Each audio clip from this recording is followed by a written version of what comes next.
I am a Magic player. I've been a Magic player for so long that I remember when Magic cards looked like this, and one of my most memorable Christmases was when I was 12 years old and I crept downstairs to find 5 packs of alliances, from which I opened a Balduvian Horde, an experience that was so impactful it formed a core memory and started me down a path that I would continue on for almost 3 decades now, one which would lead to 8 years on YouTube talking about my favorite thing. However, for almost the entire time I've been a Magic player, there's been another obsession pulling at me, and while not everyone in the world may have heard of Magic the Gathering, there aren't many corners of the planet that have escaped this one. I first got started collecting Pokemon cards at my local Books A Million club when I was 12, the same year I received the Balduvian Horde that would forever change my life. I stopped a few years later around the time my generation inexplicably got into Limp Bizkit and the Fast franchise, but even though I didn't watch the anime or play the card game, I still played a main series game every now and again and enjoyed myself. And that's where the trouble started. You see, it's summertime in the Magic content creation world at the moment, which is when we standard players have a bit of a nap. You see, we have a 5-month gap from May to September where we don't get a set that affects standard, and summertime ad rates are typically very bad anyway, so we take a little break, slink back into our caves for the season, or worse yet, we play Historic Brawl. So during my sloth time this year, I decided to pick up my Switch and replay Pokemon Scarlet and Violet, which soon became my favorite main series Pokemon game of all time, which, already long story made slightly shorter, led to ordering $10 worth of Pokemon cards, which inevitably led to me wanting to play the Pokemon TCG again for the first time since I was a camp counselor at the age of 15.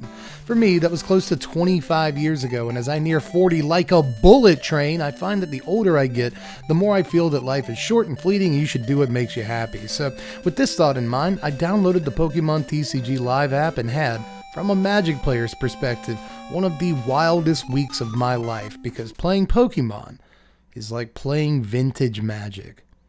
That's what I'd like to talk about today.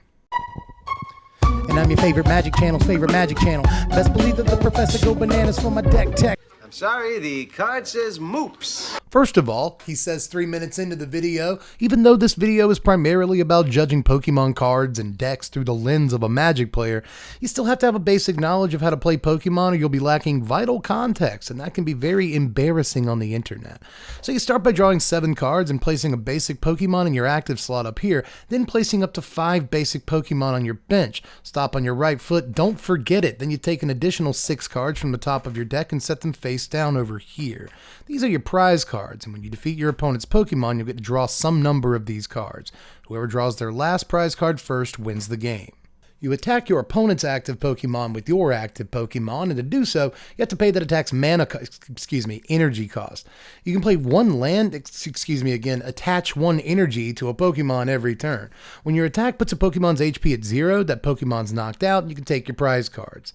The real depth often comes from Pokemon abilities and from the trainer cards, which are powerful one-use cards like instants or sorceries, the most powerful of which have the subcategory of supporter. Supporters can only be cast once per turn, but items can be played for free on your turn as often as you like. There are also stadiums, which kind of function like enchantments, but aside from a few ins and outs, that's about it. You now know how to play the Pokemon TCG. That means we can discuss. I have to draw you.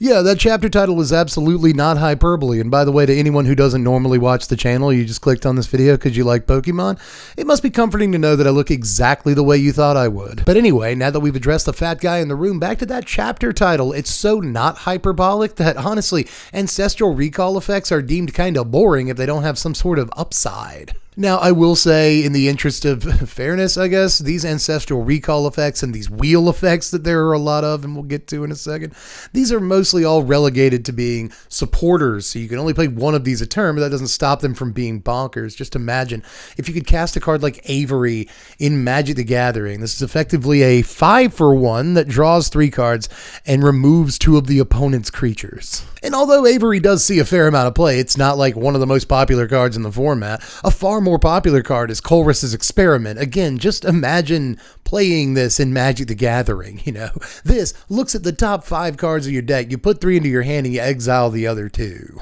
Imagine even one of these cards existing in Standard Magic the Gathering, and if it did exist, imagine how much it would cost to cast a card like any of these cards. And then come back to Pokemon and remember that these cards are free to cast in the game of Pokemon. There were so many cards like this when I first started playing that just completely blew my mind as a Magic player. And as a matter of fact, there were a bunch of them that, again, because of my perspective as a Magic player, I just kind of judged as straight up bad. Like when I first found out that this Jirachi existed, I was like, is Jirachi just like really broken? This card looks incredible to me. And people on Twitter that play Pokemon had to tell me that actually it's not that good to do this thing. But a quick side note here, don't let that give you the wrong idea. Tutors as a concept are themselves incredibly powerful and very present in the current Pokemon Standard meta.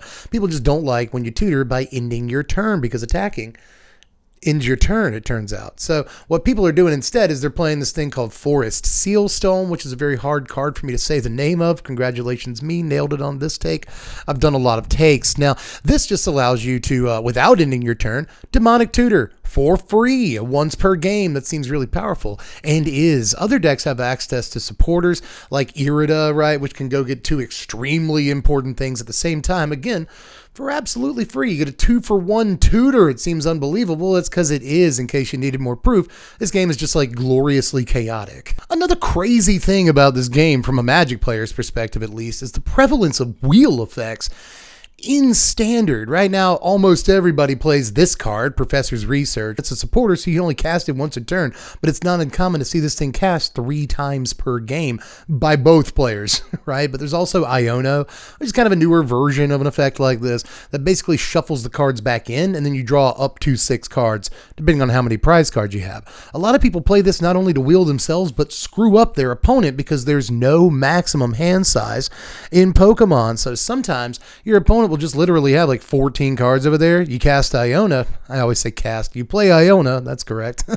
And suddenly they're down to like 3 or 4 cards when they had a whole game plan based around those 10, 11 cards. So there's a lot of ways to play this, but at the end of the day, it is a wheel effect, and all of these wheel effects in the same Standard meta for free to cast, basically, is just pure fun. Basically, if you want to draw cards, and I know you're a Magic player, you like to draw cards, this might be a game that you want to at least try out. And there's a bunch of other ways to draw cards that aren't just on like trainers and stuff. You can use various Pokemon's abilities to draw cards too. Right now, one of the most important cards in the format is Radiant Greninja. It's in a bunch of decks that'll never ever attack with it because it's basically, again, as a Magic player, read this card as a creature with an activated ability that costs 0 to activate. You can only do it once a turn, but you discard a land and draw 2 cards. That would be a very impactful creature in Standard, especially if it was like a 0 mana 1/1, which is effectively what Radiant Greninja is. There's also really popular stuff like Kirlia, which, just like Radiant Greninja, goes in a bunch of decks that don't have access to any psychic energy because, again, a lot like Greninja, discard a card. In this case, can be any card, not just energy. Draw 2 cards. That's really, really good in most things. Things like Bibarel are incredibly popular right now because this can draw you up to 5 cards per turn. Sometimes it's less. Who cares? It's still drawing you cards just about every turn. And then Genesect V, which the opponent often has multiple copies of, can draw you up to 6 cards in a turn, and sometimes there's like 3 of them out. You do the math. Now, with all these cards flying around like that, it is not uncommon to see almost the entirety of your deck in just a few short turns. We haven't had to worry about really decking ourselves in Standard Magic for a good long time at this point, but in Pokemon, in Standard right now, there are a bunch of decks that have contingency plans, not unlike a Felden's Cane, right? Again, a card we haven't really had to use any version of in Standard for freaking ever at this point, that actually keep you from losing games to decking yourself, right? People play things like Super Rod, which puts some combination of like Pokemon and energy back into your deck. They play Pal Pad, which does effectively the same thing with supporters. And sometimes you'll see other versions of cards like this. So again, a Standard where you actually have to worry about decking yourself to the point that you're actually taking up slots in your deck to make sure that you don't deck yourself in like every game.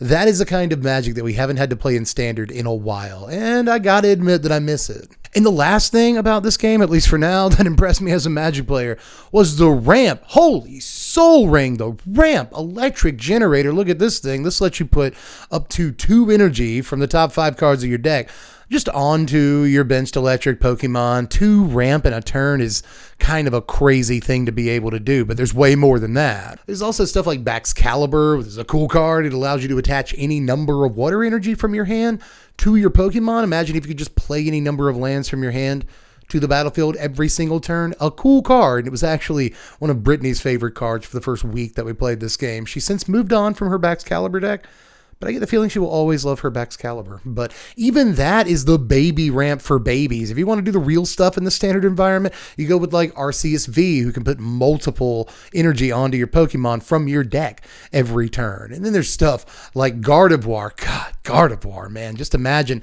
if there was a Magic card that starting as early as like turn 2 was free to cast, and for the rest of the game, you could just play as many lands as you wanted every turn out of your graveyard. That's effectively what Gardevoir does. Again, with absolutely zero hyperbole, sarcasm, or irony detected, playing ramp in Pokemon's standard environment right now kind of feels like playing Metal Worker in 1999. And speaking of the meta, that's actually one of the most familiar things to a Magic player. There are ramp decks, of course. There are control decks like Lost Zone box here. In Pokemon, the Exile Zone is called the Lost Zone. And a box deck is what it sounds like. It's a shortening of the term toolbox. It's a term we use in Magic for a deck with a lot of one-ofs it can easily find, and that helps it deal with a diverse or typical set of matchups they might find themselves in a meta. There are also aggro decks like Miraidon, which fills the bench and deals big damage fast. There are synergy-driven decks like the terrifying Mew deck that sits at the top of the format. And there are even multiple budget decks like the Masquerada Radiant Alakazam combo, or my personal favorite, United Wings, which chucks cards into the graveyards at breakneck speed to attack with little dudes for huge damage. Hello again and welcome to the Coffee Break. This week on the Coffee Break, we'll be discussing how I spent $10 on Pokemon cards. I ordered these cards from TCG Player when I was still very unaware of how to tell a good card from a bad card. So most of the order is comprised of relatively bad cards, Pokemon that I very much like. We start with not just one, but 2 Togekiss because it is a Pokemon that I adore, especially the art on this first one with this beautiful cartoonish color palette that makes the card pop.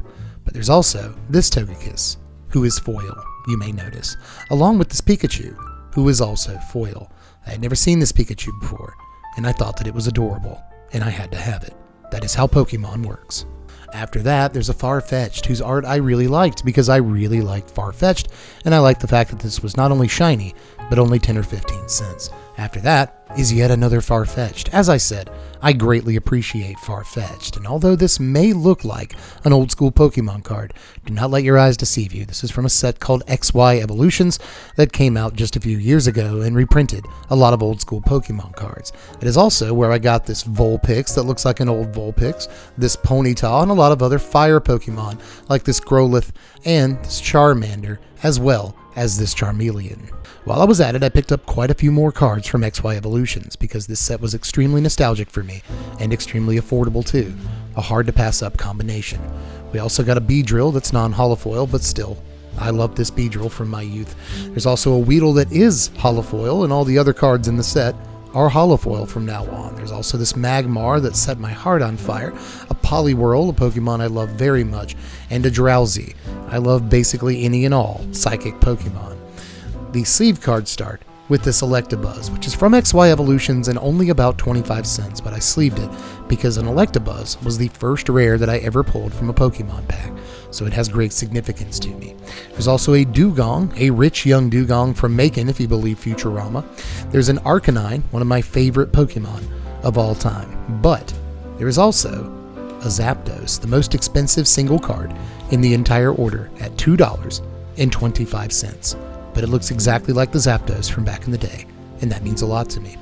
We also got an Eevee. This is an actual old school Pokemon card from Jungle, one of the first Pokemon sets ever released. Eevee is also one of my favorite Pokemon, so it means a lot to actually have a piece of the game's history in my hand. There's this Jirachi, who I mostly just thought looked cool and cost $1. I like that she's sort of casting stars. I think that's cool. Aside from that, there's an Executor that's in a different language. We have a Mew, which is currently a playable card in Standard, and as a matter of fact, one of the only playable cards in Standard in the entire order. Aside from that, there's my favorite card from the order, which is a Chansey, mostly because this Chansey is not reverse holofoil and actually has holofoil background, making it look exactly like the Chansey from when I was a child, which makes me extremely happy. I love holding this card. Aside from that, we got this Hoodoo, which is full art, but was not part of the order. Shout out to the guy at Dave & Buster's who works there and had a pack battle with me when I bought a pack with prize points. He gave me this Hoodoo when he opened it. You're a good man, guy who works at Dave & Buster's. That's all for the coffee break this week. It may not be a great way to spend $10 on Pokemon cards, but it did make me very happy. And at the end of the day, that's all that counts. Now back to Dev with the conclusion of this video. Ultimately, one of the most important parts of Magic that we don't talk about enough is the relationships that we form with these cards. Because of what happened all those years ago, I still feel a kind of bond with Balduvian hordes. I have that same bond with cards all the way back to Shivan Dragon and all the way up to Ellis Ilkor. There's not a Commander player alive who doesn't have a commander who they basically treat like their favorite Pokemon, carrying it everywhere and sharing stories about their time together. Over the years, I've formed these same bonds with Zapdos and Gardevoir and Charmander and so many more, and it was nice revisiting my old friends this past week. But there was something else I noticed that hung in the background of this experience. It also felt like getting to play a version of Magic the Gathering that I used to love. And as over the top as it was to cast wheel after Ancestral Recall after Ancestral Recall, I wish Wizards could give us a standard this wild again. And while Magic and Pokemon have gone through similar power creep scenarios, in both games the creatures have been powered up, the spells have been powered down, Pokemon never decided that Lightning Bolt was too much for Standard, or Birds of Paradise, or Dark Ritual, or Necropotence. It seems odd that if you walked away from both games at the same time 25 years ago, you would today be walking into a Standard Magic format that feels like Tuesday night at a nursing home, and if you revisited Pokemon, you would be plunged into a format where a card like Bill could still exist. This last week of Pokemon has proven to me that it is not impossible to create a fast-paced and exciting Standard environment in the year 2023, but it feels like Standard Magic hasn't been able to do that in some time. And as it's Wizards' stated goal to revitalize Standard over the next year or two here, maybe the best way to get it started is to make Standard actually exciting to play again.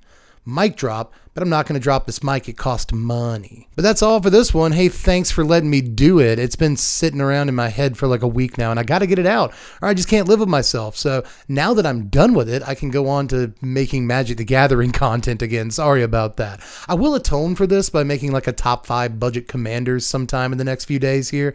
I'm getting to it because even though I have been playing Pokemon, but I'm looking at a lot of commander stuff too. So that video is on its way. I promise I'm not just going to be a Pokemon channel. I might do a second channel for reviewing Pokemon spoilers and stuff. I'm considering it. Obsidian Flames coming out August the 11th. I want to do a spoiler video. Probably have to make another channel, but don't worry.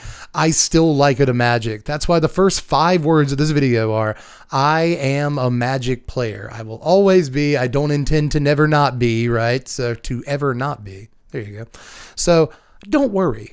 This channel's not going anywhere. I'm not going anywhere. I still very much love Magic, mostly because of that stupid Balduvian horde. If it had never happened, would I be here? Glad that it did, though. But hey, if you enjoyed this video, how about you stick around? Maybe give me a little like, subscribe, help out with the old engagement, go down to the comments section and be like, this guy's too old for Pokemon. I know there's at least one of you that's going to be that way. I was 12 when Pokemon came to America. They got me. What can I do? You know what I mean? It's hopeless at this point. But anyway, check out the Patreon and watch me play Magic on Twitch at these web addresses. Supporting on the Patreon actually is like the only real way I make money from doing this. So if you want to check that out, it's just $1 a month and you can vote on what content we do around here. Patrons, sorry I didn't give you a say in this one. I had to do this video. I apologize. But before we get out of here, we got one more thing to do. If you're not from the channel, you're like, where's this guy going? I'm going over here, and I'm going to blind pick a card from the couch, right? And I'm going to see what it is. What card do we pick up? Oh, my goodness, some history. I love when we pick up history, right? This right here, guys? Pouncing Jaguar. Pouncing Jaguar is just a single green mana for a 2/2 cat with Echo. That means that you have to pay its casting cost again, the upkeep after it comes into play. But it's just a single green mana for a 2/2, that's pretty good. Hey, Pokemon players, judge, is that a good card? Do you know? It used to be it probably would still be okay, but not anywhere near as good as it once was. But it was a massive key piece in Stompy decks like way back in 1998. And even though Stompy was a concept in 1998, it's kind of amazing when you think about it, because that's when Metal Worker was a thing, and like Tolarian Academy and Grim Monolith and some of the most broken cards like of all time. And yet Stompy was able to exist. Such was the power of Pouncing Jaguar, and mostly Rancor. That's the actual secret to that deck, but Pouncing Jaguar has its place in Magic history, and I'm glad we pulled it. But for this one, we are Dunsky Lewinsky. That's all I got to say about Pokemon for the time being. If you try it out, let me know how you felt about it. If you're a Pokemon player who enjoyed this Magic player's perspective, let me know. If you're a Magic player who's interested in playing Pokemon, now that I said you get to cast Ancestral Recall every turn, give it a shot. I'm telling you, it's kind of refreshing and fun, but you'll still be a Magic player. Don't worry. It's not going to do anything to you. People are weird. But anyway, that's all I've got for this one, guys. And I appreciate you stopping by. I'll catch you cats later. I'm Deb from The Place. Thanks for watching, Wizards. Spread love and be kind.